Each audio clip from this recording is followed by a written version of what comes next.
세상의 공평이란 균등하게 나누는 것을 이야기하고, 공정이란 억울함이 없이 나누는 것을 이야기하는데, 하나님의 정의는 이 세상에서 이야기하는 공평함도 공정함도 아닌 것 같습니다. 오늘 예수님께서 하나님 나라 정의를 이 포도원 주인의 포도밭으로 비유하십니다. 공정한 품삯이 아닌 은혜의 품삯으로 기회를 잃어버린 약자가 보호받는 세상을 보여주십니다. 주인에 대한 감사, 동료들에 대한 미안함과 배려, 그리고 나중된 자가 먼저 되는 하나님 나라의 공평입니다. 오늘 하나님 나라에서만 이루어지는 공평과 은혜를 깨닫게 되는 거룩한 예배의 시간 되시기를 주님의 이름으로 축복합니다. 우리 함께 찬양하며 오늘 거룩한 예배 함께 열어가기 원합니다. 나 가진 재물 없으나, 나 가진 재물 없으나, 나 남이 가진 지식 없으나, 나 남에게 있는 건강 있지 않으나, 나 남이 없는 거 있으나. 다시 한번, 나 가진 재물 없으나, 나 가진 재물 없으나,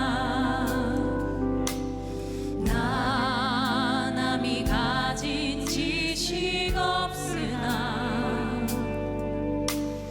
나 남에게 있는 건강 있지 않으나, 나 남이 없는 것 있으니,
사도신경 외우며 우리의 한 믿음, 한 신앙을 고백합시다.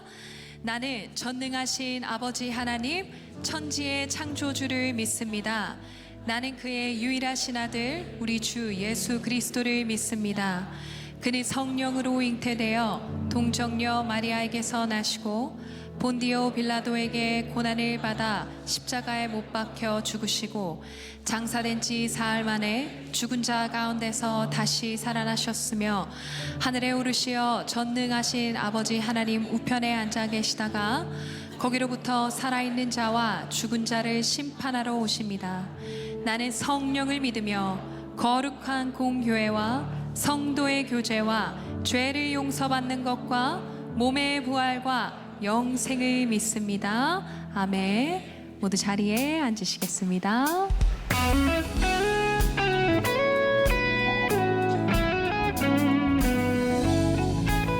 내 진정 사모하는 찬양합니다.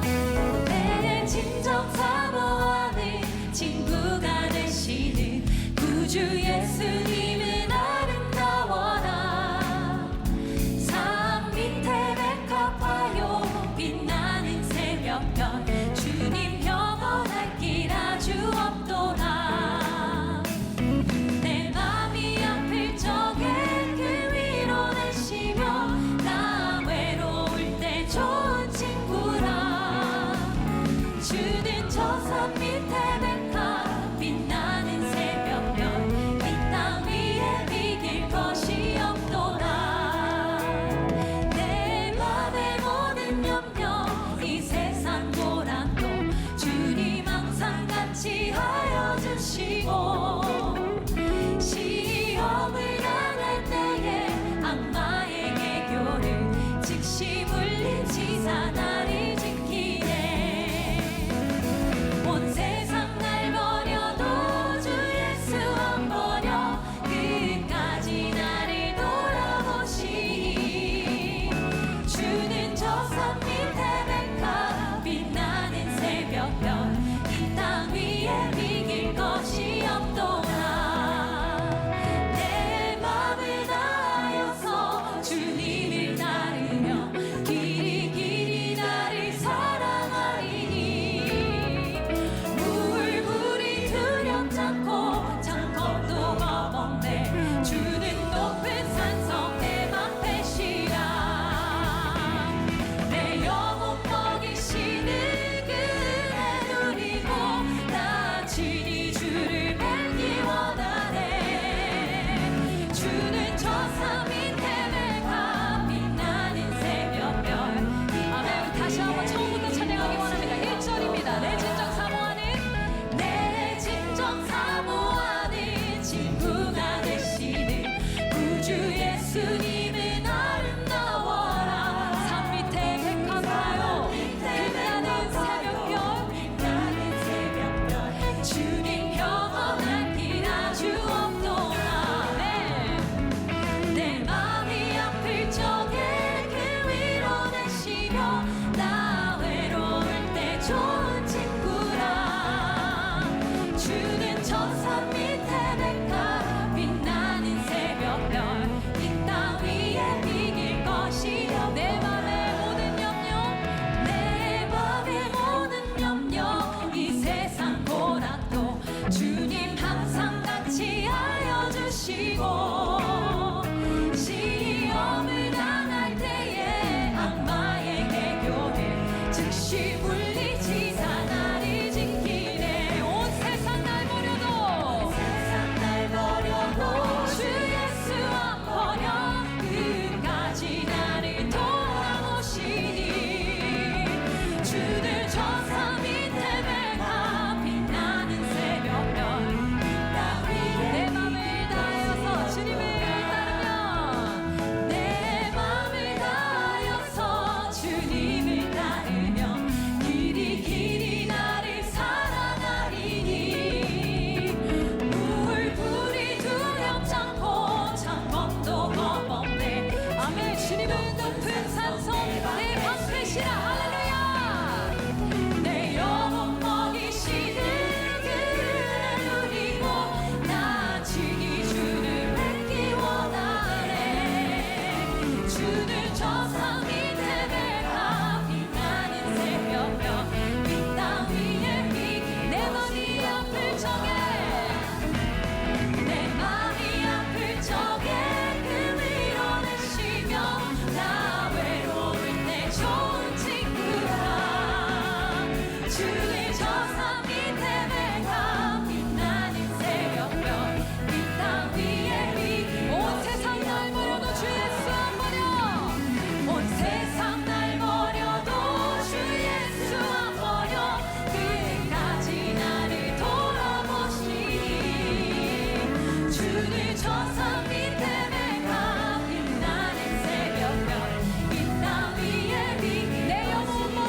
주를 저 산 밑에 메가 빛나는 새벽별 이 따위를 이길 것이 없도다. 아멘. 우리 찬양하는 시기에 합당하시 하나님께 감사와 영광의 박수 드립니다. 우리 인생의 주인 되시는 하나님, 이른 아침 이를 구하러 나갔으나 오후가 늦도록 선택받지 못한 자의 모습이 우리의 모습은 아닌지 돌아봅니다.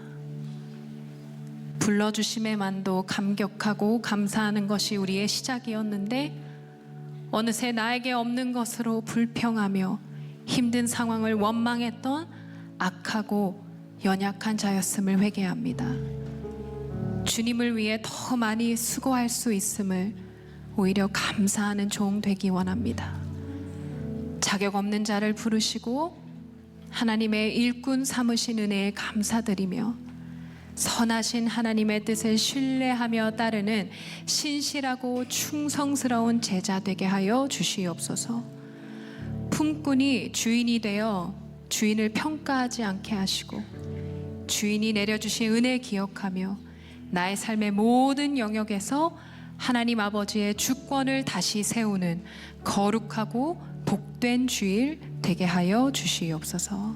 감사드리며 예수님의 이름으로 기도드립니다. 아멘.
당신을 지켜주시네.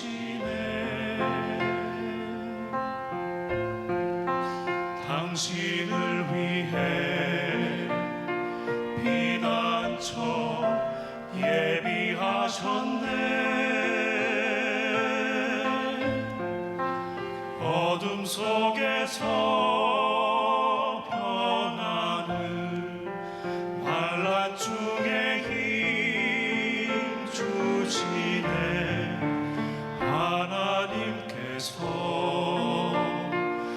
당신을 사랑하시네.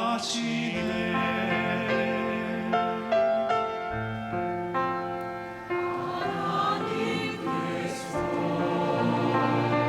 당신을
모든 농작물의 수확기에는 굉장히 많은 일손이 필요합니다. 특히 포도는 수확이 하루라도 늦거나 빠르면 맛이 달라졌기에 포도가 익으면 어린아이의 손이라도 빌려 최대한 빠른 시간 안에 수확해야만 했습니다.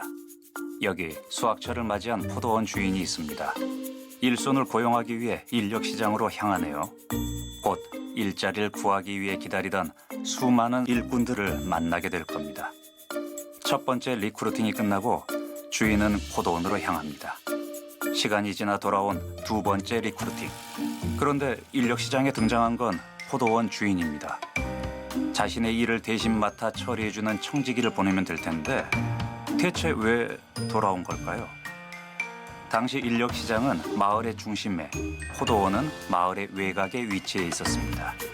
상당한 거리 때문에 인력시장을 왕복하는 일 자체가 굉장히 수고로운 일이었죠. 그럼에도 주인은 다시 그 다음에도 인력시장에 나타납니다. 더 이상한 건 해가 뉘역뉘역 질 때쯤까지도 주인은 인력시장으로 향했다는 점입니다. 모든 포도의 수확이 끝나 더 이상 할 일이 없어 헛걸음을 할 수도 있는데 말이죠. 물론 인력시장에 남아있던 사람들의 절망적인 마음은 이마저도 고마웠을 겁니다. 하루의 시작부터 일을 구하지 못해 책임져야 할 가족의 생계에 대한 막막함, 일을 하고 싶고 할 수 있음에도 고용되지 않으면 시작조차 할 수 없는 답답함이 해소되었겠죠.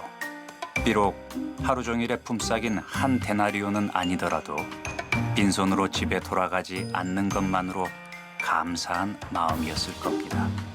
자, 고된 하루가 모두 끝난 후 정산의 시간입니다. 그런데 이게 웬일이죠?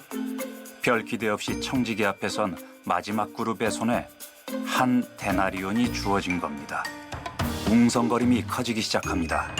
가장 적게 일한 사람이 한 데나리온이라면 처음부터 일한 사람들은 얼마를 받게 될지 기대감도 함께 커져갔죠.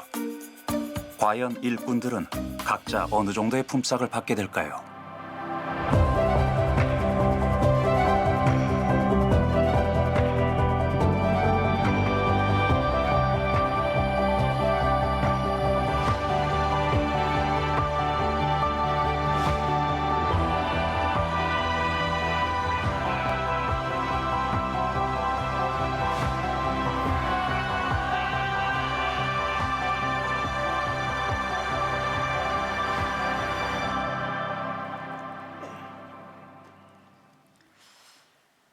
이곳이 천국입니다. 이렇게 인사할까요? 천국이 아닌 것 같아요. 이곳이 천국입니다.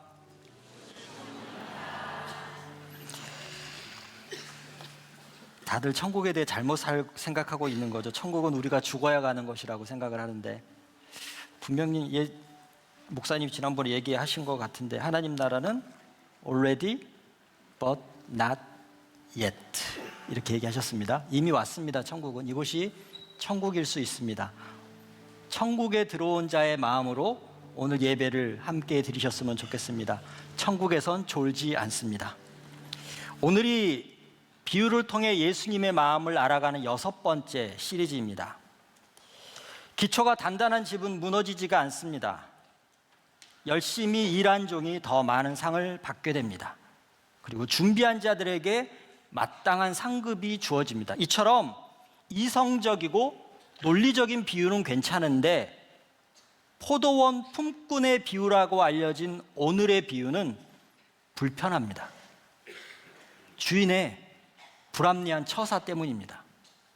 정확히 말하면 아침 일찍부터 포도원에서 일한 품꾼의 시각에서 불합리한 비유입니다.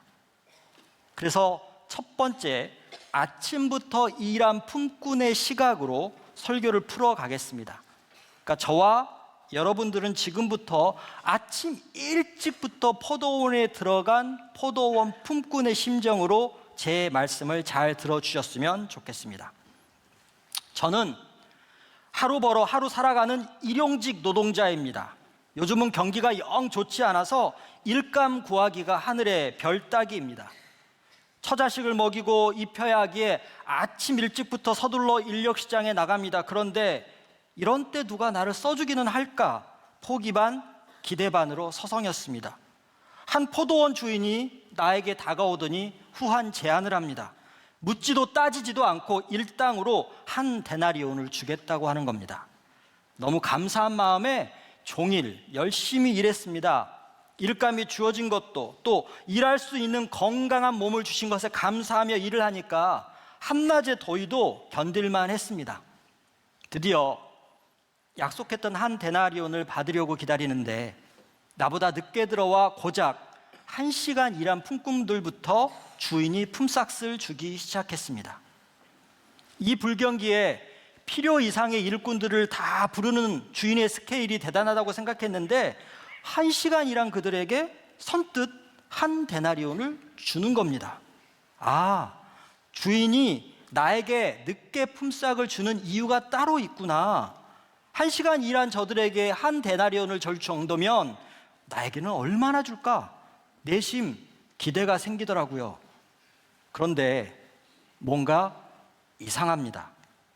9시, 6시, 3시에 와서 더 일을 많이 한 품꾼들에게도 똑같이 한 데나리온을 주는 겁니다. 이건 뭐지? 에이, 설마.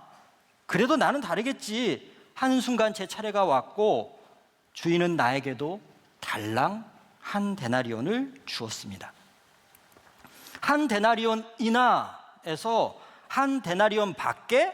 라고 사고가 전환되더니 이전의 감사는 다 사라지고 열심히 일한 게 억울하고 주인의 불공평한 처사에 분노가 치밀었습니다. 사실 늦게 와서 겨우 1시간 일한 품꾼에게는 한 데나리온에서 일한 만큼 그 시간만큼 계산해 주면 됩니다. 임금 착취도 아니고 불공정한 것도 아니니까요. 한 데나리온을 주겠다고 약속한 것도 더더군다나 아닙니다. 제가 100번 양보해서 이들에게 꼭 한 데나리온을 주인이 줘야 되겠다고 마음 먹었다면 우리 먼저 한 데나리온을 주고 다 돌려보낸 다음에 맨 늦게 온 사람을 불러놓고 한 데나리온을 주면 될 일이었습니다. 그랬다면 이렇게까지 기분이 더럽진 않았을 겁니다. 왜 굳이? 놀리는 것도 아니고 도무지 이해가 가지 않습니다. 그래서 따져 물었습니다. 그런데 주인은 저의 정당한 이의 제기에 딱 잘라 말합니다. 내가 너에게 약속한 한 데나리온을 주었는데 뭐가 문제인데? 누구에게 얼마를 주는 건 내 마음이니 너는 너가 받은 것이나 가지고 돌아가라. 아침 일찍부터 수고한 품꾼의 원망이 잘못된 건가요? 공정과 상식을 주장한 품꾼에게 도대체 뭐가 문제가 있는 걸까요? 품꾼의 시각으로 본다면 이 포도원 주인은 일관성도 없고 지위 남용의 불공정 갑질의 끝판왕으로 보입니다.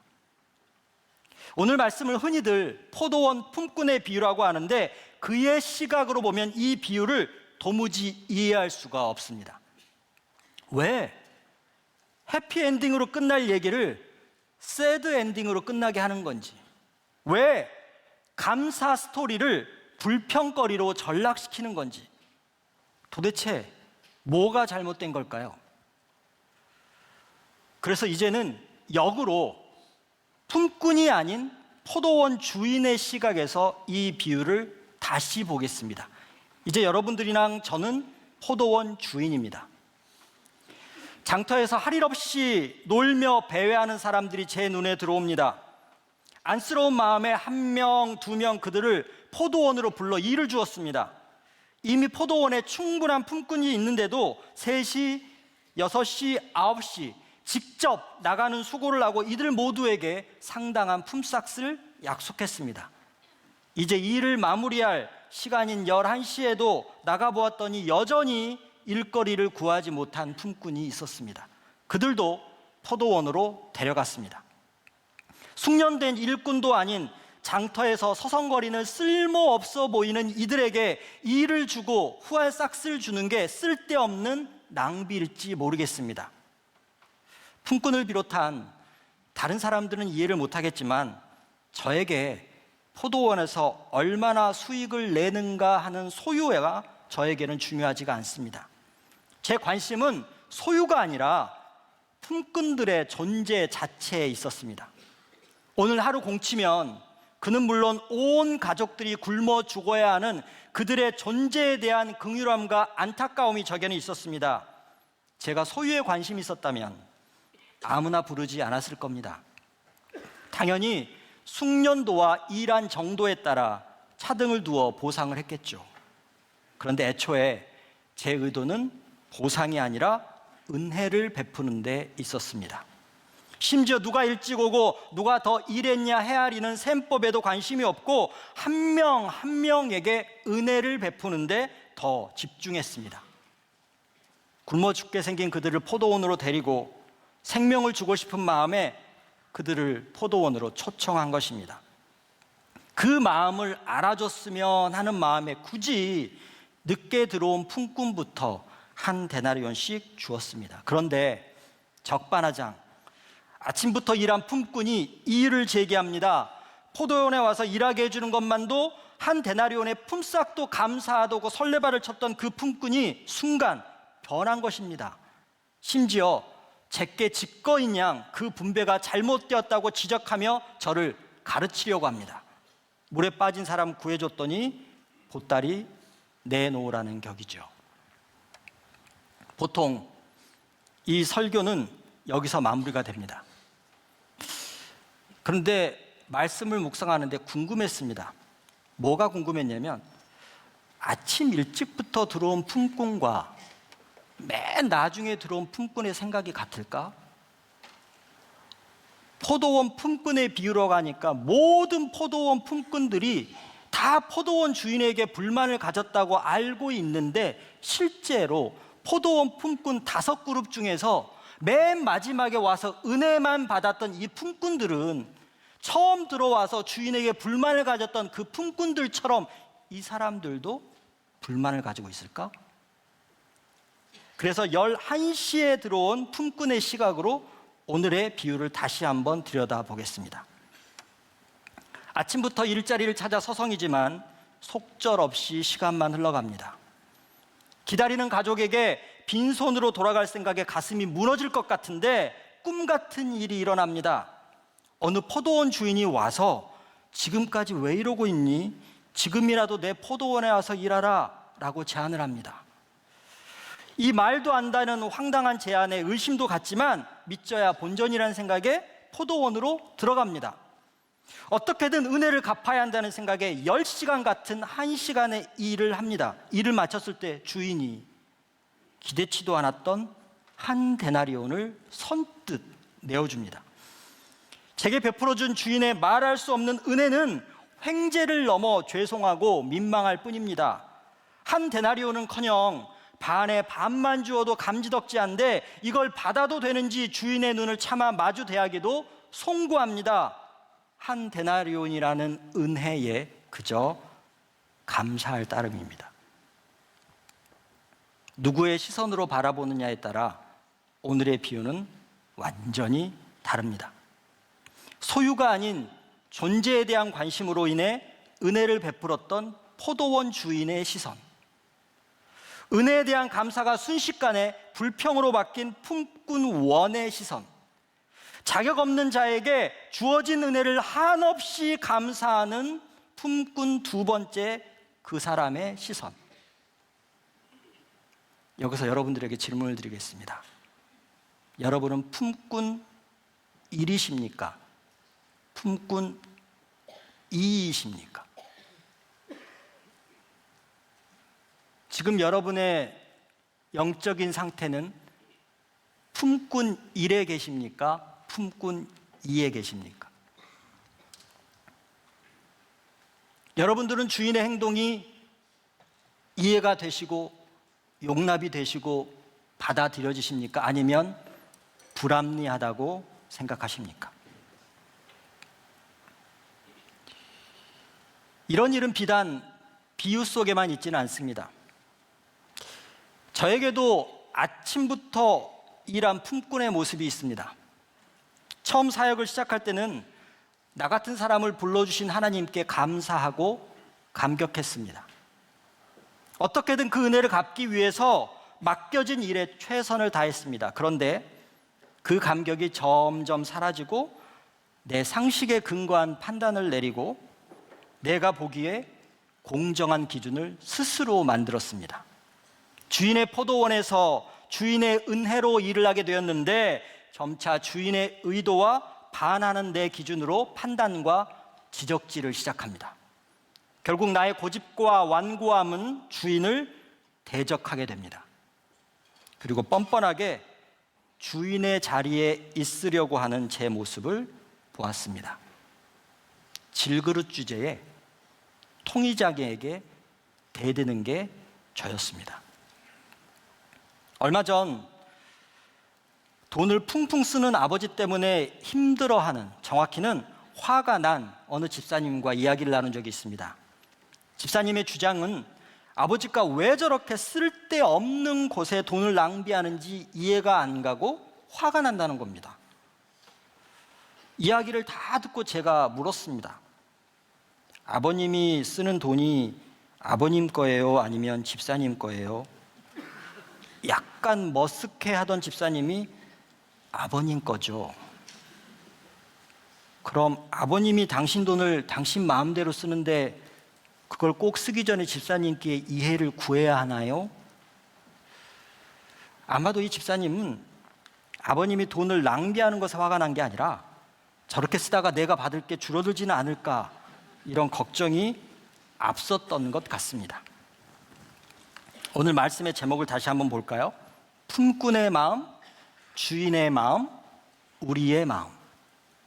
설교의 흐름으로 보면 세 번째 마음은 11시 품꾼의 마음으로 해야 맞을 겁니다. 그런데 11시에 들어온 품꾼이 우리라는 생각, 그리고 우리였으면 하는 바람이 들었습니다.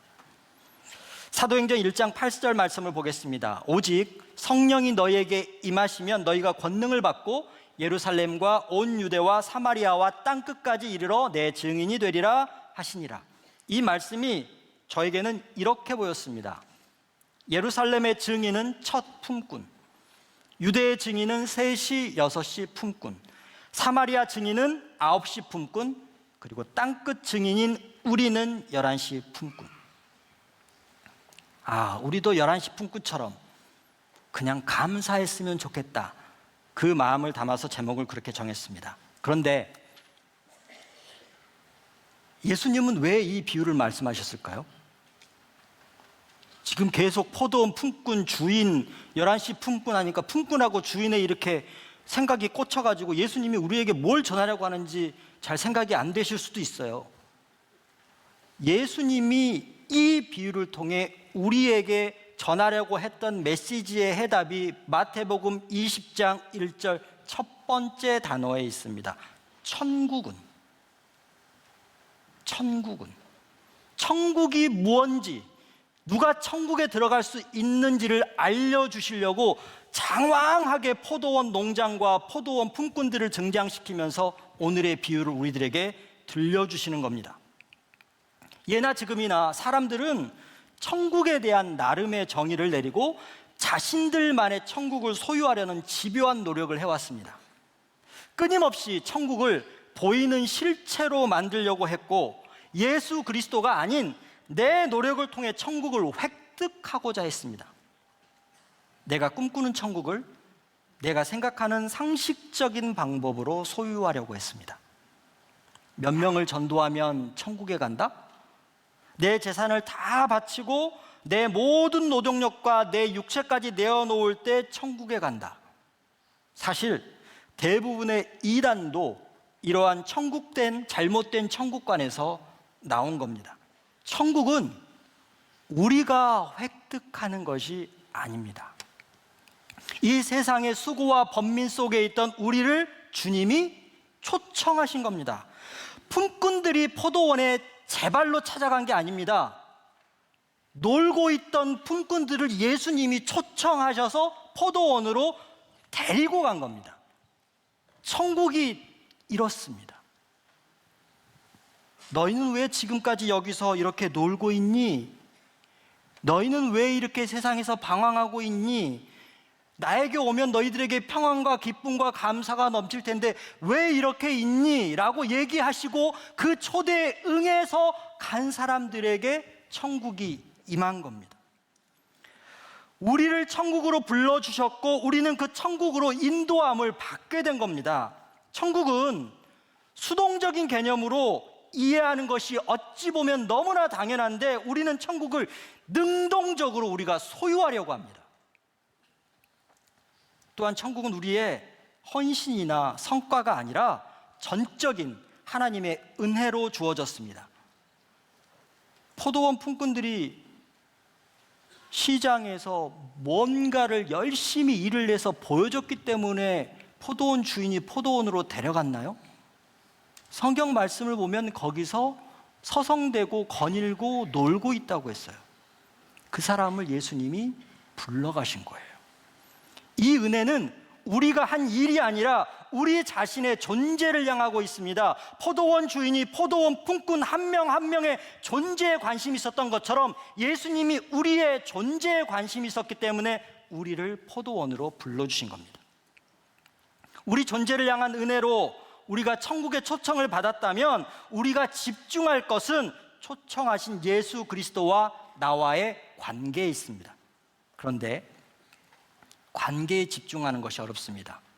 주변에 우리의 집중을 흐트러뜨리는 게 너무나 많습니다. 예수님과 늘 함께 있었던 제자들도 예수님과의 관계보다는 천국에서 어떤 자리를 차지할 것인지 소유에만 관심을 두었습니다.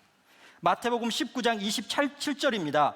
이에 베드로가 대답하여 이르되 보소서 우리가 모든 것을 버리고 주를 따라 싸운데 그런즉 우리가 무엇을 얻으리이까?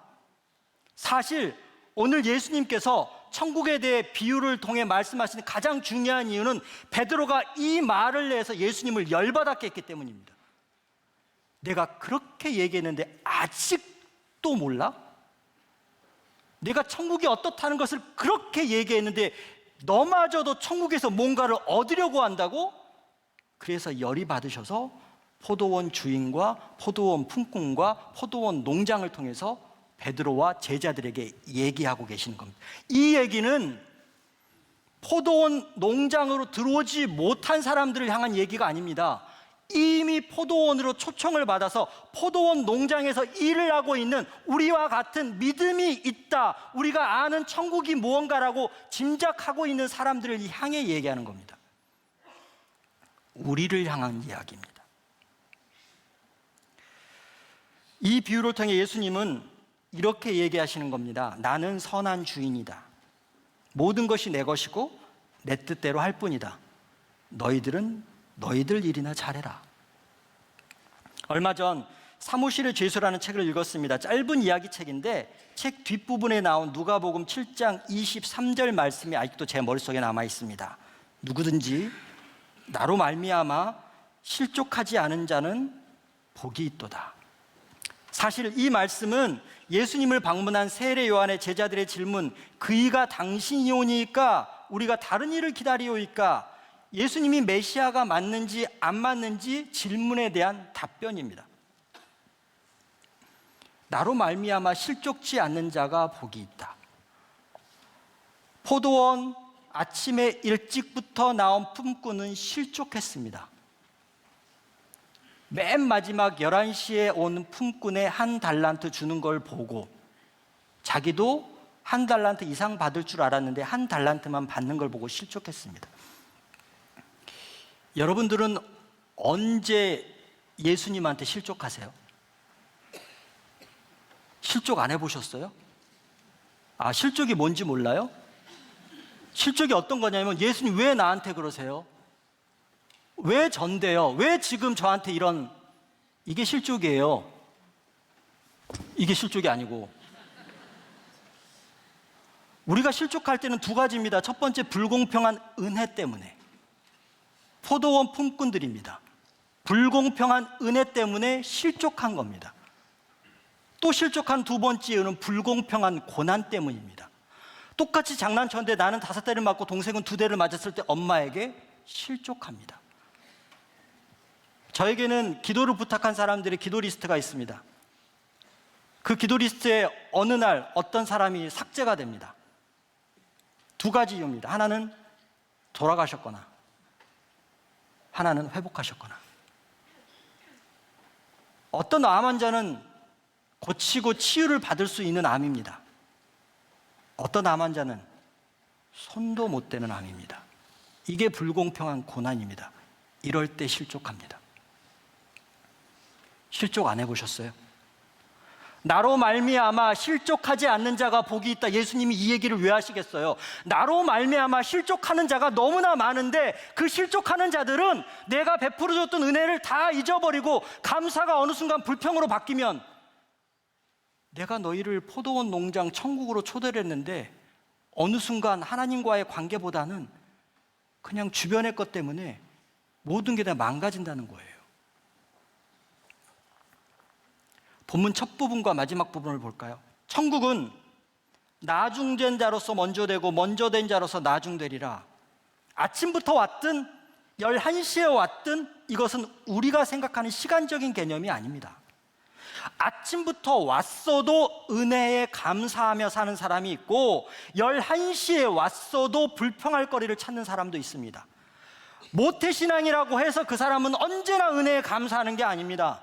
목사 아들, 목사 딸, 장로 아들, 장로 딸, 권사 아들, 권사 딸, 이 사람들의 직분에 따라서 언제나 감사하며 사는 게 아니에요.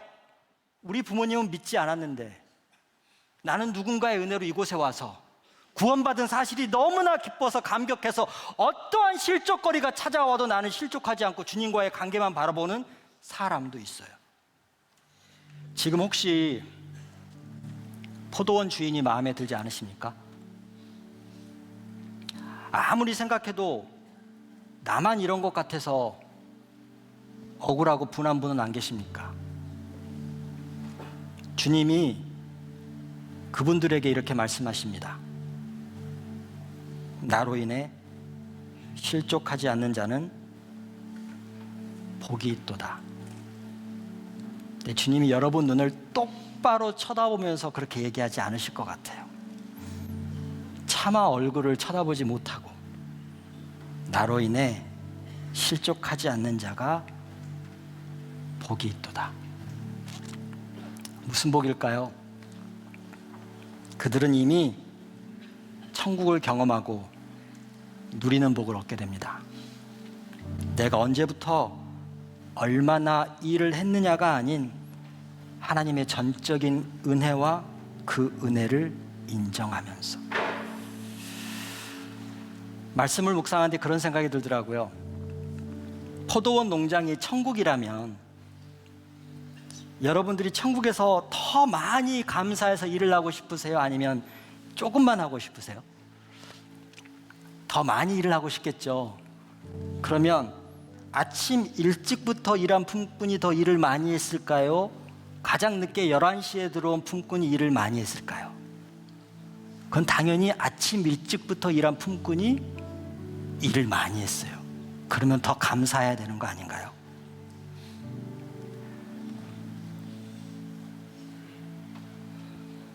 (1원짜리) 천국이 있고 1억 원짜리 천국이 있을까요? 천국은 가치가 없어요. 그냥 천국이에요. 근데 우리가 소유로, 가치로, 세상적인 욕망으로 천국을 바라보기 때문에 덜 갖고 더 갖고, 더 아프고 덜 아프고에 따라 천국을 잊어버리는 것 같아요. 오늘 말씀 이렇게 적혀 있습니다. 천국은 마치 이와 같이 나중된 자로서 먼저 되고 먼저 된 자로서 나중되리라. 그런데 천국은 순서와 상관없이 하나님의 전적인 은혜와 그 은혜를 인정하며 감사하는 자의 것입니다.